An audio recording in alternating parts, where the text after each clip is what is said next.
the time of prayer and spiritual activity. Now a man who was new from birth was being carried to the temple gate called Beautiful, where he was put everything to eat from those going into the temple courts.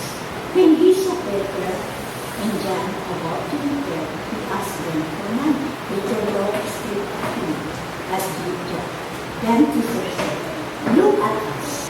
So the man gave them his attention, expecting to get something from him. Then Peter said, "Silver or gold I do not have, but I have to give. But what I do have, I give you. In the name of Jesus Christ of Nazareth." Taking him by the right hand, he heard him and instantly recognized an anger speaking. He jumped to his feet and began to walk. Then he walked with them in the temple grounds, walking, jumping, and praising God. When all the people saw him walking and praising God, they recognized him as the Son of God who used to sit, eating at the temple, get called beautiful and with a pure wisdom and a mercy and perfect, handsome and talented leader group of the district, kahapon ng Mr. Cody. Okay, so isang mapagpalang umaga po sa ating lahat. Good morning! Morning! I think ready na kayo. Bibigyan ko sana kayo ng 30 seconds para ikaw kung sarili, baka kabado kayo, or ako lang. So I think ready na kayo. So I think no need 30 seconds. So before we go deeper for today's message, balikan muna natin yung binasa nating passage from Acts chapter 3 verse 1 to 11. On Acts chapter 3 verse 1 to 11, sabi, "One day, Peter and John were going up to the temple at the time of prayer, at 3 in the afternoon. Now a man who was lame from birth was being carried to the temple gate called Beautiful, where he was put every day to beg from those going into the temple courts. When he saw Peter and John about to enter, he asked them for money. Peter looked straight at him, as did John. Then Peter said, 'Look at us.' So the man gave them his attention, expecting to get something from them. Then Peter said, 'Silver or gold I do not have, but what I do have, I give you. In the name of Jesus Christ of Nazareth, walk.' Taking him by the right hand, he helped him up, and instantly the man's feet and ankles became strong. He jumped to his feet and began to walk.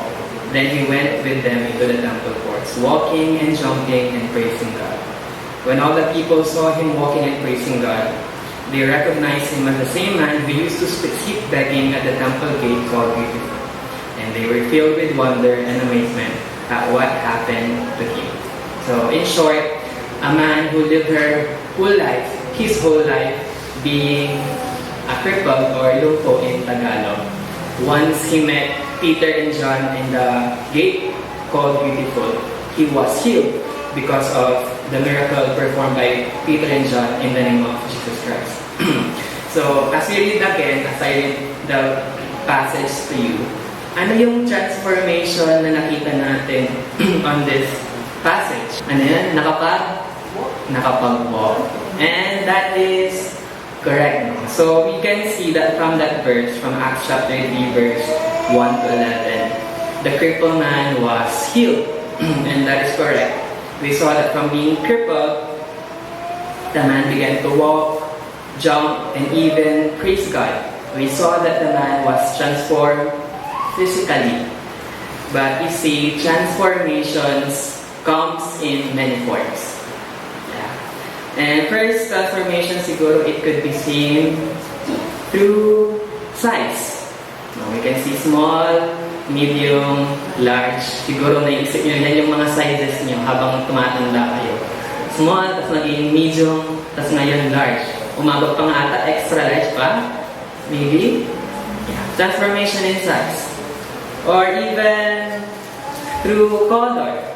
From dark to light. Siguro one thing that we could relate is as being Filipino, we are obsessed siguro para pumuti. Siguro, yan, from dark to light. Or pagkabalik pa rin naman, light to dark, siguro Pag may ilaw, tas brown out. Light to dark. Yan, transformation. Another thing, transformation, it could be seen through numbers. Pwedeng from being low to high. And I think it's very relevant now. Ano sa tingin ko sabihin ko? From low price of the gasoline, ngayon, tumataas na, I think, every week. And sa pagkapaligtaran naman nun, from high to low, yung savings natin kasi nauubos, kakagastos mo. And also, it could be transformation in form. Siguro, pinaka-best example is yung process ng butterfly. Yeah, we can see from caterpillar to butterfly, yun with wings. Or also pwede din, ano ba, egg to chicken, or cat to, siopaw? Siopaw. Diba? Cat to siopaw. Okay. Hindi, narinig ko lang, I don't have personal experience. But yeah, transformation in form. And also us, even humans, we undergo through many transformations in our life, no? Siguro, tinuro sa school, from cell, sperm, to egg cell na form, then magiging gamete, zygote, embryo, fetus, then magiging infant.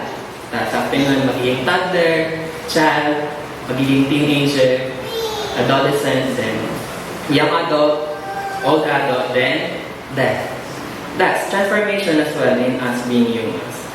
And since we experience it as well, we ourselves became usual to these changes and transformations in our life. But most often than not, we tend to focus only with physical transformations. The obvious ones, the one we notice with our eyes. But not all transformations are seen by the eyes. Transformation also happens deep down in our soul. Spiritually. Amen? Amen. So let us dig deeper and go back to the passage, Acts chapter 3, verse 1 to 11. Because there is one another transformation that is happening that we often miss. May guess ba kayo kung ano yung transformation na nangyari? Aside dun sa lungko na nakapaglakad while reading.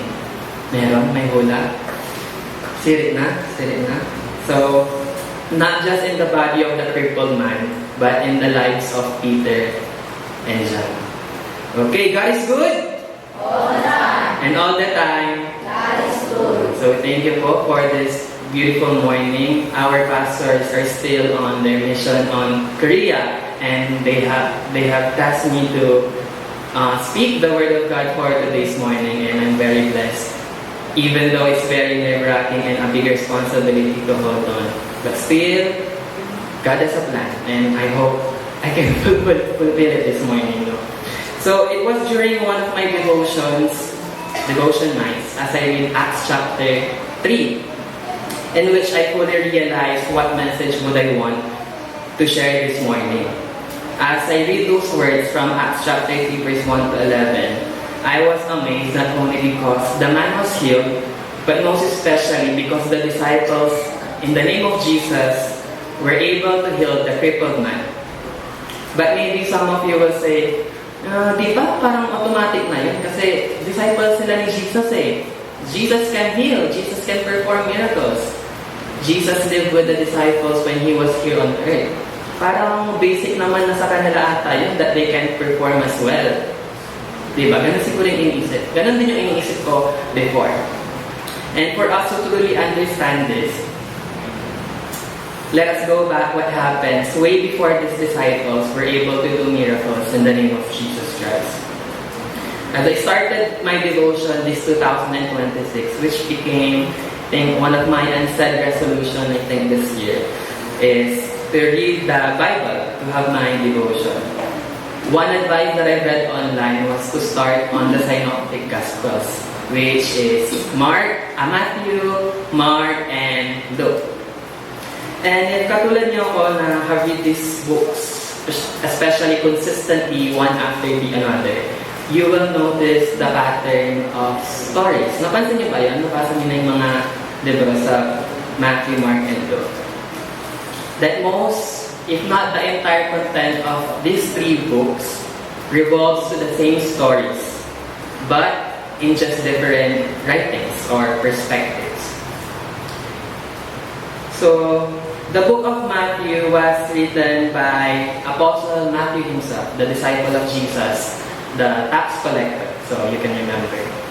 While Mark was written by the companion, kasama lang, hindi si Apostle Peter mismo, yung kasama ni Apostle Peter. And Luke was written by a physician and companion of Apostle Paul.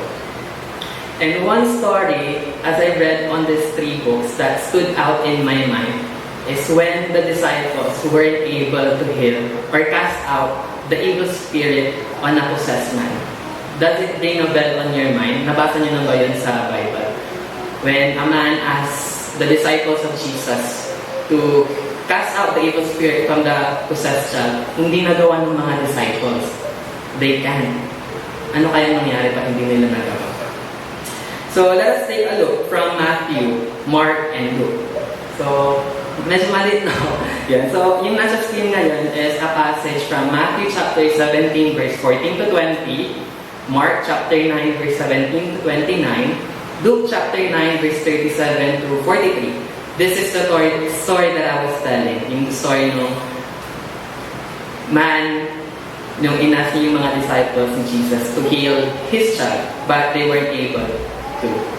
So, hindi ko na babasahin yung tatlong books na yun. Maybe I will just stick on Matthew chapter 17, verse 14 to 20. Especially maybe if the others are still familiar. So, sabi sa Matthew chapter 17, verse 14 to 20, when they came to the crowd, a man approached Jesus and knelt before him. Lord, have mercy on my son, he said. He has seizures and is suffering greatly. He often falls into the fire or into the water. I brought him to your disciples, but they could not heal him.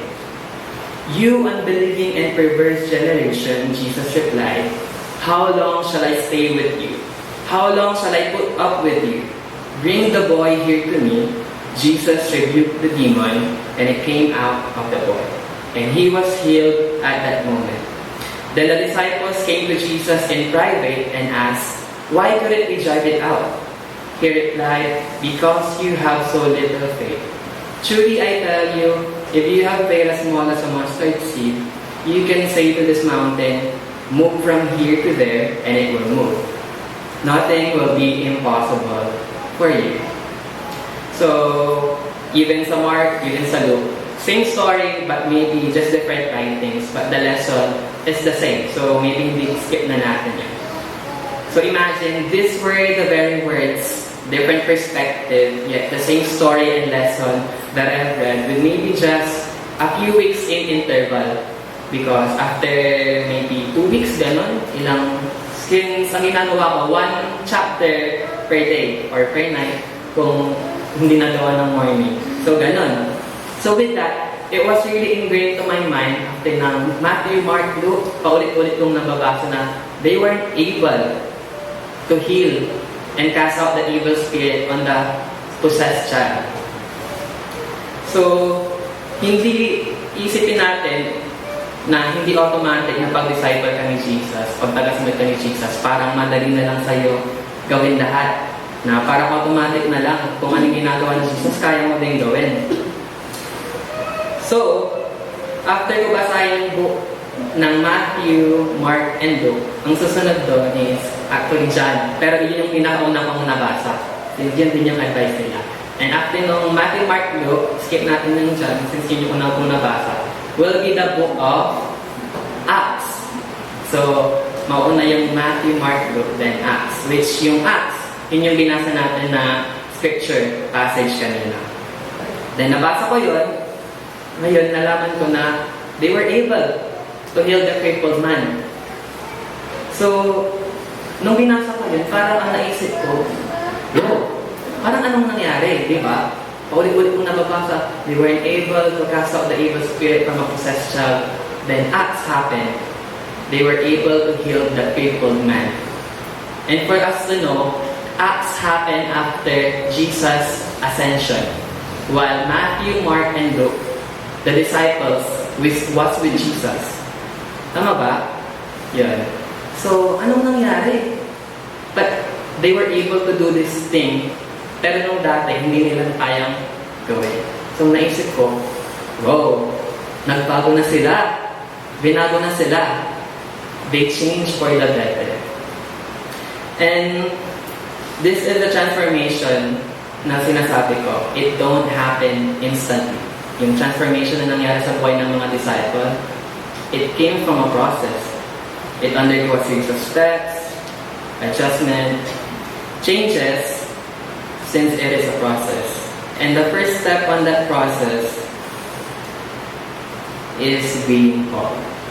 So, nasa introduction pa lang tayo. Pero yung mga mukha nyo, parang naubos na ang energy niyo. So, number 1 pa lang tayo. I have 5 points. Hopefully we can listen mo. So, yung pinakaunang, sinasabi ko process, yung transformation, yung una doon is being called. Hindi nababasa, no? Sorry. So, ang being called, the disciples were called and they followed Jesus. Bago ang lahat, they were called nga. So, let us go back how the disciples were called. So, yun, hindi pa rin kita, pero yung mga nakasulat dyan, describe ko, yung mga passage from Matthew chapter 4, verse 19 to 20, Mark chapter 1, verse 17 to 18, Luke chapter 5, verse 10 to 11. So, I'm still using taking everything from those 3 different books just to prove to you guys na they have the same lessons sa mga hindi pa nakapag-basa or not familiar. Really, those 3 books contain almost the same lessons but in just different perspective. Kanina binasa ko yung sa Matthew, sa version ng Matthew. Now I will read the version from Mark chapter 1, verse 16 to 20. Same sila ng story. As Jesus walked beside the Sea of Galilee, he saw Simon and his brother Andrew casting a net into the lake, for they were fishermen. Come, follow me, Jesus said, and I will send you out to fish for people. At once they left their nets and followed him. When he had gone a little farther, he saw James, sons of Zebedee, and his brother John in a boat, preparing their nets. Without delay, he called them, and they left their father Zebedee in the boat with the hired men and followed him. So we can see that they immediately responded. The first disciples to be called immediately responded to the calling of Jesus Christ. They left everything because kailangan nilang iwanan because they can't walk with Jesus if they will remain standing from they were used to be as a fisherman. Kailangan nilang lisanin yun so they can truly walk with Jesus. And with that story, we can see that they listened to Jesus' teachings. After they lived their life as a fisherman, they started listening to Jesus' teachings, parables. They watched His miracles. They saw the blind receive sight, the lame walk, the dead raised. Ano yan? Yung miracles from the water into wine, the disciples of turning the 2 fish and 5 loaves into many. They've seen all of that because they were the disciples and they were called to be with Jesus.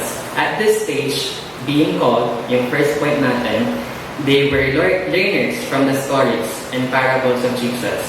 They were observers from His miracles, and they were followers of His mission. And because of this, they become close to Jesus. When they were called, they follow Jesus. Every day of their life, they are living with Jesus. Then they become close to Him.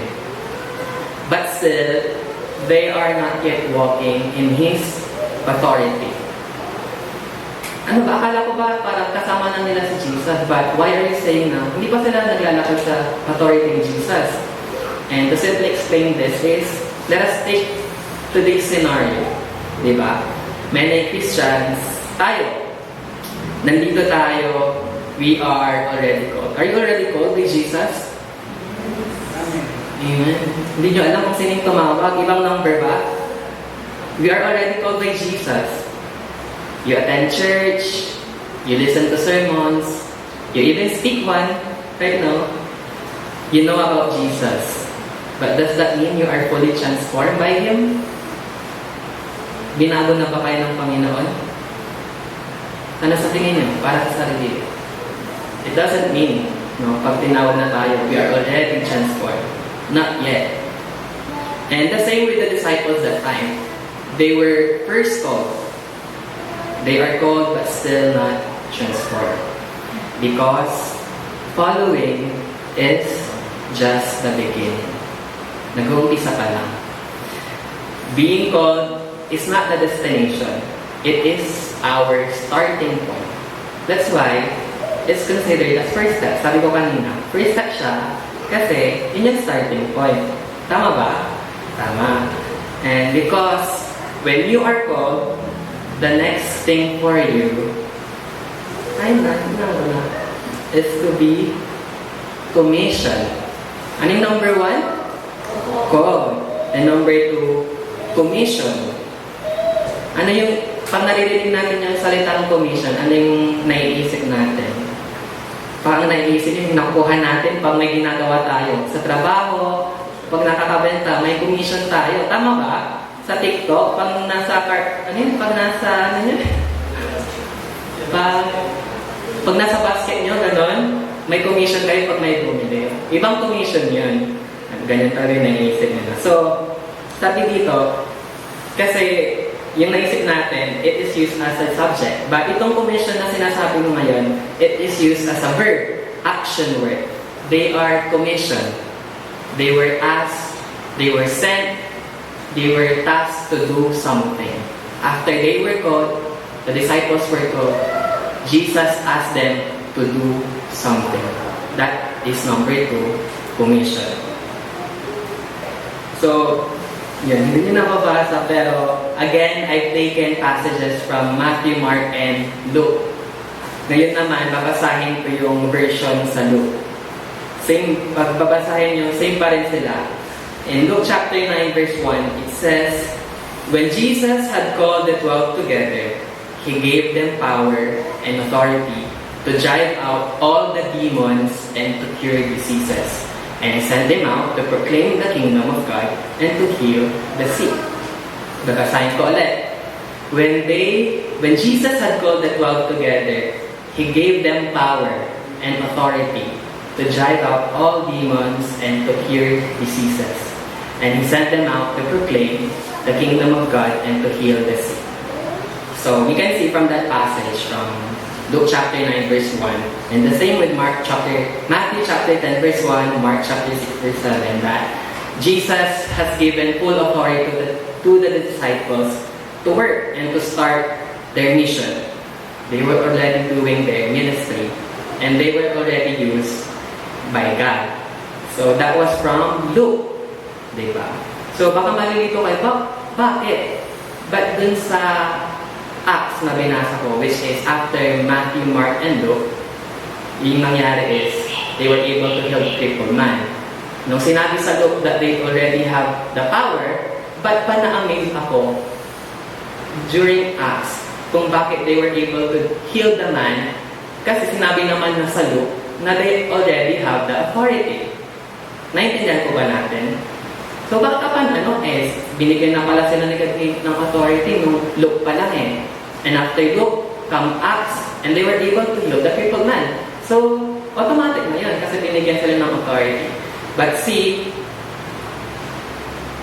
ang masasabi dito, they are still working under delegated authority. Ibig sabihin, during that time, Matthew, Mark, and Luke, the disciples is just starting to depend and to trust on that authority that Jesus gave to them. So, we can see the ministry during the time of Matthew, Mark, and Luke, it's already started. It's already real. But they are just starting and not still consistent. So, that's why may times na they were able to do things, nagtatagumpay sila, and may times din na pumapalya sila. Hence, the story that we have read at the very beginning when they weren't able to cast out the evil spirit from the possessed child. Since they are not consistent on the authority given by Jesus, may times na hindi nila nagagawa yung mission nila. Tama po ba? Nakaka-follow pa po tayo. And maire-relate din natin yan sa today's scenario, no? You can serve in ministry. Ano yung mga ministry na kinabibilangan natin? Media team, praise and worship, Sunday school teacher. You are already used by God. And that's great. You are already working for the Lord. But when you are already on the ministry, are you already fully transformed by the Lord? Pag yung mga nasa ministry, pag nasa ministry na ba kayo, that means, pinago na ako. Kasi kaya ko nang gawin tong mga to eh. I'm already transformed. That's why I'm able to do these things. Kasi binago na ako. Ganun ba?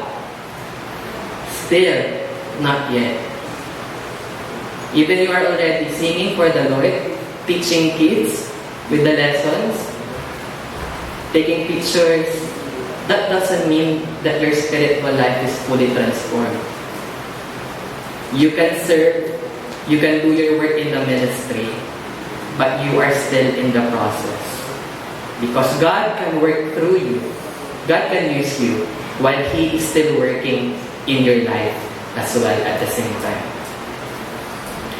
Because being used by God does not mean you are fully transformed and not fully understand what you carry as a follower. In the case of the disciples, Jesus already blessed them.